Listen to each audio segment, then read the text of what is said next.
نریندر مودی کی قیادت میں بھارت کی عوام کو وہ مستقبل کا خواب دکھایا گیا تھا جہاں ہر گلی، ہر شہر، ہر دیہات ترقی یافتہ، محفوظ اور خوشحال ہوگا، لیکن آج 11 سال بعد حقیقت اس کے بالکل برعکس ہے۔ ماضی کے ہر دعوے کا پول کھل چکا ہے، کیونکہ واقعہ پر سے ترازو صرف اقتصادی ترقی یا سیاسی طاقت نہیں بلکہ عوام کی جانوں اور روزمرہ سہولیات کی بقا بھی ہے، اور بدقسمتی سے ماضی کی کئی ایک کارنامہ سرکاروں کے دعوے آج چہروں کی طرح دھل کر سامنے آ رہے ہیں کہ ان میں نقصانات اور ناپاکیاں چھپی ہوئی تھیں۔ مثال کے طور پر جون 2023 میں اڈیشہ کے ضلع بالاسور میں ایک تیز رفتار مسافر ٹرین ہلاک کن حادثے کی زد میں آ کر 254 افراد قیمتی جانیں ضائع کر بیٹھے تھے، ہزاروں زخمی ہوئے، جس کے باوجود حکومتی بیانیے نے اس حادثے کو صرف ایک فنی خرابی قرار دے کر جان چھڑا لی۔ دوسرے دن دوبارہ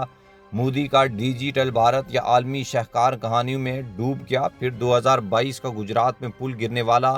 المیہ 161 معصوم شہریوں کی جانیں لے گیا۔ اپنی بقا کے خواب لے کر چل نکلنے والے لوگ حکومتی بے بسی اور نااہلی کا شکار ہو گئے، لیکن حکومتی دعووں کی پالیسی ویسی کی ویسی رہی، پل کی طرح زمین بوس ہو گئی۔ جب عوام آج بھی سوال کرتے ہیں کہ اس قدیم انفراسٹرکچر کو وقت پر کیوں اپ گریڈ نہ کیا گیا، آج وہی سرمایہ کاروں کو راغب کرنے والی مودی کی پوسٹر شوائی رنگ لے آئی کہ دل دہلا دینے والے واقعات قیمت چکانے لگے۔ پھر 11 جون 2025 کا حالیہ واقعہ سامنے پیش آیا جب احمد آباد سے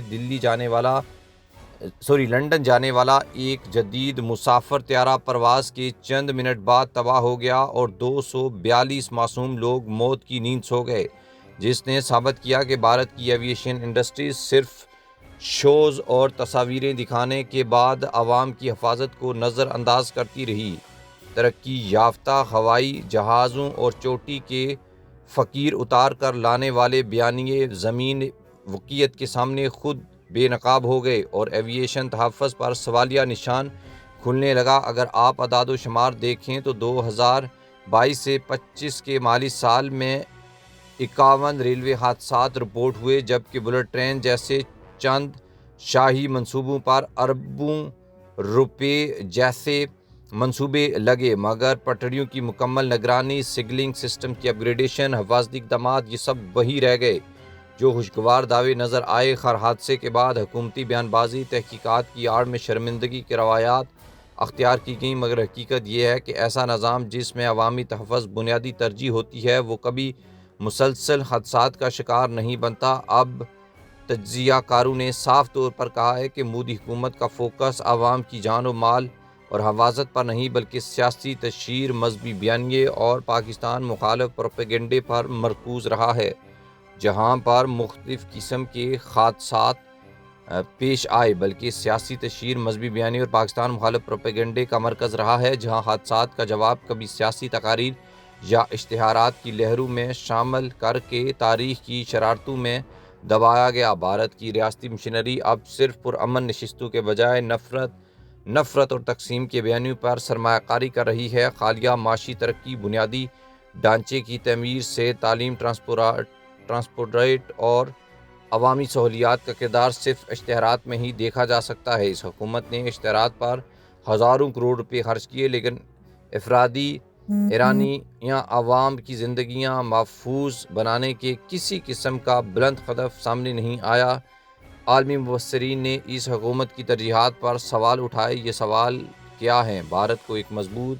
امن اور ترقی کی بنیاد پر تعمیر کرنے کے بجائے ذاتی،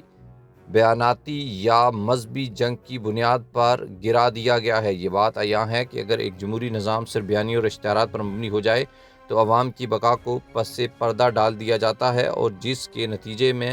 ایسے واقعات ہی پیش آتے ہیں جو احمد آباد کے سردار ولبھ بھائی پٹیل ایئرپورٹ کے اوپر ہمیں نظر آیا، جہاں پر صرف 1 منٹ کے اندر ہی سینکڑوں انسانوں کی زندگیاں لقمہ اجل بن گئیں، اور اس کے بعد بھارتی حکومت یہ ذمہ داری اٹھانے سے بھی قاصر ہے،